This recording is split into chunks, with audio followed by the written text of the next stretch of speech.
Bien chers frères et sœurs dans le Seigneur, que la grâce et la faveur de notre Seigneur Jésus descendent et demeurent sur chacun et sur chacune de vous. Comme vous le constatez, nous ne sommes pas aujourd'hui dans notre milieu habituel où nous présentons, où nous partageons la parole de Dieu. Nous nous sommes un peu déplacés, mais la parole de Dieu, comme nous le savons, n'a pas de frontières. La parole de Dieu ne peut être limitée ni par le temps, ni par les lieux, ni par l'espace, puisque notre Dieu, c'est un Dieu qui est omniprésent, omniscient et omnipotent. Et donc aujourd'hui, nous sommes là pour encore partager cette parole, pour répandre cet amour de Dieu au milieu de nos frères et de nos sœurs. Et aujourd'hui, avant de commencer cette homélie, je tiens à continuer à dire merci à vous tous. Merci à tous ceux et toutes celles qui continuent d'être présents sur cette chaîne, qui sont abonnés et qui continuent de partager nos évangiles, la parole que nous prononçons ici, le partage que nous faisons. Merci d'être des ambassadeurs de la parole de Dieu. Continuez de vous abonner, continuez de partager. Envoyez-nous vos suggestions, envoyez-nous vos questions, envoyez-nous aussi vos encouragements. Cela nous fait beaucoup de bien. Aujourd'hui, nous célébrons le 7e dimanche du temps ordinaire de l'année liturgique A. Et aujourd'hui, l'appel que nous recevons, c'est l'appel à la sainteté. Nous sommes appelés à être saints. Nous savons que nous nous approchons petit à petit du temps de carême, du mercredi des cendres, du début, de ce moment de marche vers la célébration des mystères de notre foi, ce moment de pénitence, de partage et de prière. Et pour nous préparer à ce moment-là, quoi de plus important, quoi de plus essentiel que de nous rappeler qui nous sommes. Nous sommes des personnes appelées à la sainteté. Nous sommes de saintes personnes. Le péché nous a éloignés de la sainteté, mais aujourd'hui le Seigneur nous rappelle encore que nous sommes des personnes saintes. Nous pouvons et nous devons marcher vers la sainteté. Et Jésus nous le donne aujourd'hui. Dans la première lecture déjà, cela nous est annoncé. Saint Paul nous le rappelle, mais de manière plus forte, Jésus nous dit aujourd'hui quel est le chemin à suivre. La sainteté n'est pas un chemin facile. Nous savons, quand nous parlons de saints, nous avons à l'esprit ces personnes qui sont mortes pour la foi, ces personnes qui ont donné leur vie, qui ont été torturées, massacrées, qui sont auprès de Dieu, qui contemplent la gloire de Dieu et qui prient pour nous. C'est vrai, mais aujourd'hui l'Évangile nous rappelle que la sainteté n'est pas seulement là-bas. La sainteté commence ici. Nous commençons à devenir saints sur cette terre. C'est au cours de notre marche que chaque jour, nous devenons davantage de saintes personnes. Et aujourd'hui, Jésus nous donne deux éléments. Il nous avait donné d'autres dans le dimanche passé, et aujourd'hui, il continue de nous instruire. Et aujourd'hui, Jésus nous donne deux éléments qui nous porteraient à cette sainteté. La première, il dit, vous avez appris qu'il a été dit aux anciens, œil pour œil, dent pour dent. Donner à chacun selon la rétribution, comme on dirait, payer à chacun ce qu'il me fait. Et nous savons que nous sommes comme ça. Notre humanité nous rend ainsi. Si quelqu'un me tape, je lui rends. Si quelqu'un me creve un œil, je lui creve un œil. Et nous savons que cette loi vient d'une loi plus ancienne que le juif avait copiée aussi. C'était la loi du talion. Cette loi qui exigeait que pour que justice soit faite, il faut qu'on rende à chacun selon ce qu'il a fait. Si on t'a crevé un œil, toi aussi, pour être juste, tu crèves l'œil du prochain, de celui qui t'a crevé l'œil. Mais aujourd'hui, Jésus vient nous dire quelque chose d'important. Tu veux être saint, tu veux être mon disciple, tu veux ressembler à ton Père qui est dans les cieux, celui qui fait pleuvoir la pluie sur le bon et sur le mauvais, celui qui fait lever le jour sur les pécheurs et sur les justes. Si tu veux être comme lui, alors il faut faire plus que ça. On a dit ceci aux anciens, mais tu ne peux pas rester à ce niveau. Puisque tu es appelé à la sainteté, tu dois faire plus. Pour avoir ce que tu n'as jamais eu, tu dois apprendre à faire ce que tu n'as jamais fait.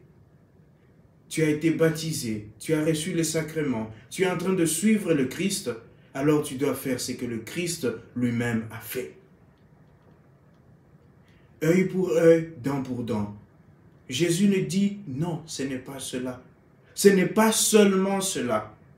Il faut aller plus loin. Tu dois être plus haut que cela. Si quelqu'un te gifle à la joue gauche, tu donnes la joue droite. Ça ne veut pas dire qu'il faut être mou, qu'il faut être amorphe, qu'il faut se laisser marcher dessus. Jésus veut dire que la justice que lui nous apporte, c'est cette justice qui va au-delà de rendre le mal pour le mal, au-delà de la violence pour la violence. Jésus nous dit à celui qui est violent, réponds par la paix. Donne l'opposé de ce que l'autre te donne.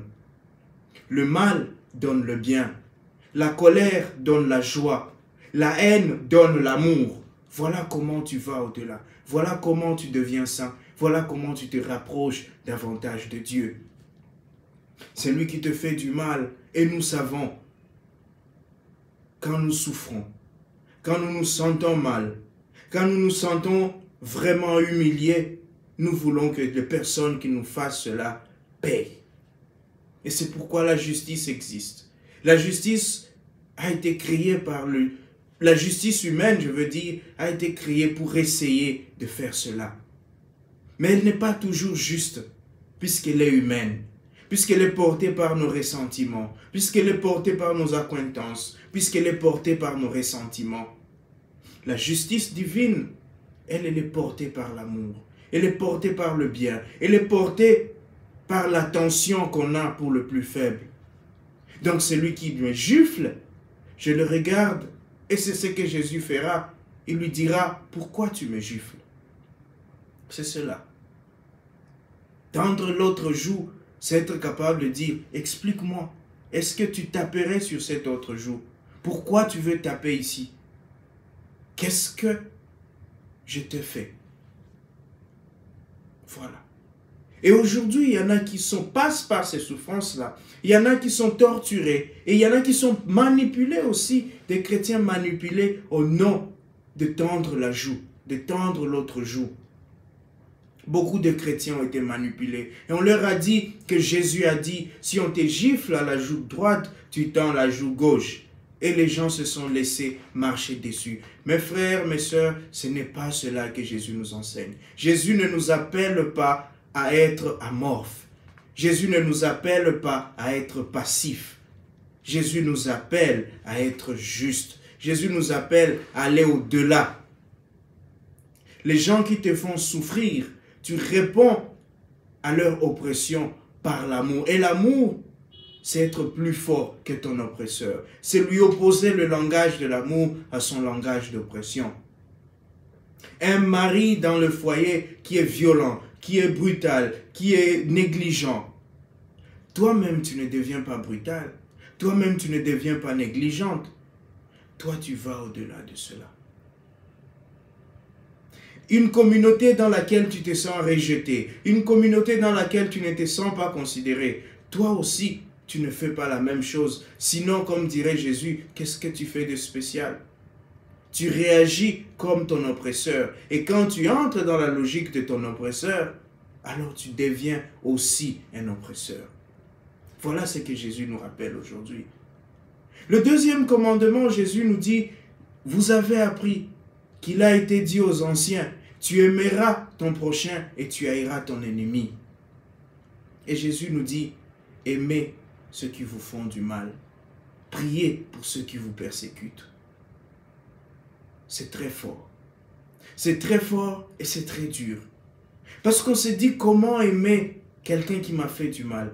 Comment aimer quelqu'un qui m'a opprimé. Comment aimer quelqu'un qui a fait que ma vie devienne un enfer.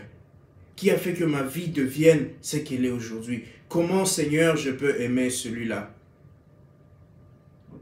Ceux qui sont passés par des souffrances difficiles infligées par d'autres personnes se demandent cela. Comment est-ce que je peux faire ça? Disent Jésus, toi tu peux faire ça parce que tu es Jésus. Mais comment arriver à aimer son ennemi? À prier pour celui qui me fait du mal? C'est difficile, mais ce n'est pas impossible. Ce n'est pas impossible parce que ce n'est pas à nous-mêmes de faire cela. Par nos propres forces, nous ne le pourrons pas. Par notre humanité, c'est impossible. Mais n'oublions pas, ce qui est impossible à l'homme n'est pas impossible à Dieu. Ce qui semble impossible à l'humain n'est pas impossible au divin. C'est par la grâce de Dieu. C'est une grâce que de pardonner à ceux qui m'ont fait du mal. C'est une grâce que de même de me mettre devant celui qui m'a offensé. Et c'est une grâce que nous devons demander. C'est une grâce que nous devons rechercher. C'est une grâce à laquelle nous sommes appelés aujourd'hui. La sainteté, c'est un don de Dieu. La sainteté, c'est une grâce de Dieu que nous devons demander chaque jour à Dieu et pour laquelle nous devons travailler. Et travailler pour la sainteté passe essentiellement par deux choses. La première, c'est rester attaché au Seigneur. Savoir que ce qui est impossible à moi est possible à Dieu. Ce que je ne peux pas faire par ma force, je peux par la force de Dieu. Et la deuxième chose, c'est continuer de grandir humainement et spirituellement. Continuer de faire un effort chaque jour, d'être plus fort, d'être plus haut, d'être plus grand que ceux qui me font du mal, que ceux qui me négligent, que ceux qui ne me considèrent pas. Regarder la vie autrement, voir ce qu'il y a de beau et ce qu'il y a de meilleur dans ma vie nous aide à être plus grands. Regarder les personnes qui me font du bien au lieu de m'attarder à celles qui me font du mal m'aidera à voir que le bien est toujours plus grand que le mal. Me focaliser sur les bonnes choses que j'ai faites dans ma vie que sur les mauvaises choses qui me sont arrivées m'aide à grandir et à faire le bien. Côtoyer des personnes qui m'aident à grandir dans la charité, l'amour et l'espérance m'aide à m'approcher davantage de la sainteté que de traîner avec des personnes qui me régressent tous les jours, des personnes qui m'oppressent, des personnes qui me rabaissent. Chers frères et sœurs, aujourd'hui demandons au Seigneur cette grâce. Demandons la grâce de la sainteté pour nous-mêmes. Dans un monde qui est tellement brisé, dans un monde qui est tellement oppressant, dans un monde où le mal est en train de progresser, de prospérer, où nous avons l'impression que ceux qui pensent bien sont minoritaires, le Seigneur a besoin de nous. Il a besoin de nous pour que le bien triomphe. Il a besoin de nous pour que le monde sache que notre Dieu, c'est un Dieu d'amour et qu'en nous réside l'amour, que nous sommes nés de l'amour, que nous vivons par l'amour et que nous allons vers l'amour. Que le Seigneur nous donne cette grâce aujourd'hui et tous les jours. Amen.